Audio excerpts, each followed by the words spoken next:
Assalamualaikum warahmatullahi wabarakatuh. Di pertemuan ketiga kita akan belajar tentang limit fungsi aljabar. Sama seperti limit pada umumnya, hanya nanti perbedaannya pada limit fungsi aljabar itu mungkin Anda menjumpai beberapa fungsi yang tidak bisa langsung disubstitusikan nilainya, nilai limitnya. Apa itu limit fungsi aljabar? Coba perhatikan untuk definisi limit fungsi aljabar. Limit fungsi f(x) untuk x mendekati nilai a. Jadi mendekati ya, seperti yang sudah saya jelaskan kemarin.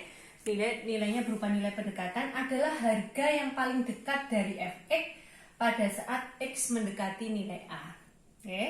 Nah, di sini bentuk umum dari suatu limit fungsi aljabar itu adalah seperti ini.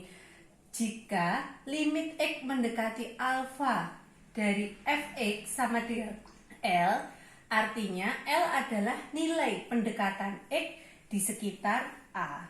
Seperti itu, Jadi nilai L di sini adalah nilai pendekatan untuk x di sekitar A. Seperti apa, Bu? Coba rumus dari teorema limitnya Anda catat dulu. Ada berapa rumus itu? Anda tulis dulu. Sudah bisa Anda download di PPT-nya, saya up di e-learning. Kemudian, kalau sudah, kita masuk ke langkah-langkah penyelesaiannya. Bagaimanakah langkah-langkah penyelesaian dari suatu limit fungsi aljabar? Ada 3 langkah. Yang pertama, substitusikan nilai x sama dengan A ke fx. Jadi Anda coba dulu langkah pertama seperti kemarin, Anda mensubstitusikan nilai x sama dengan A. A di sini adalah suatu konstanta. Konstanta itu suatu bilangan, Jadi, Bu, kalau misalkan diketahui bahwasanya x-nya itu mendekati 4, ya coba Anda substitusikan, dimasukkan 4 itu ke dalam fungsi x. Nanti Anda lihat hasilnya.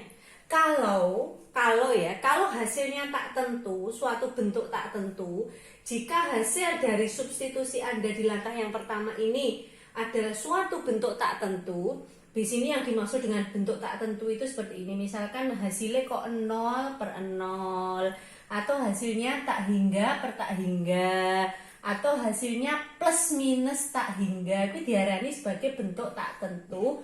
Maka fungsi Anda, fx Anda itu harus diuraikan dulu. Jadi orang langsung disubstitusikan, Bu, ketemu 0 per 0 sama dengan 0, itu keliru. Jadi kalau ternyata Anda substitusikan A-nya atau konstantanya itu Anda substitusikan ke dalam nilai limitnya, kok Anda menjumpai hasilnya tak tentu seperti ini, artinya kudu digarap meneh, harus difaktorkan lagi. Seperti apa Bu pemfaktorannya? Nanti tergantung nilai fungsinya. Jadi jika hasilnya bentuk tertentu, maka itulah nilai limitnya. Bu, bagaimana kalau misalkan saya substitusikan nilai x-nya sama dengan 5. 5 itu saya masukkan ke dalam fungsinya ini, ternyata ketemu sama dengan 10 nilai limitnya. Lah itu baru boleh. Karena ini suatu bentuk tertentu namanya. Jadi misalnya selain bentuk-bentuk ini, maka disebut sebagai bentuk tertentu, ya wes berhenti.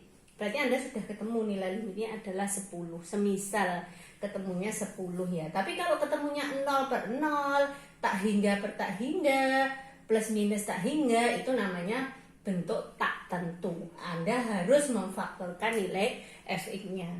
Oke, Anda catat dulu 3 langkah ini dan diselesaikan dulu untuk mencatat teorema limit. Untuk selanjutnya, video selanjutnya akan saya berikan contoh langkah pengerjaan dari limit fungsi aljabar. Terima kasih.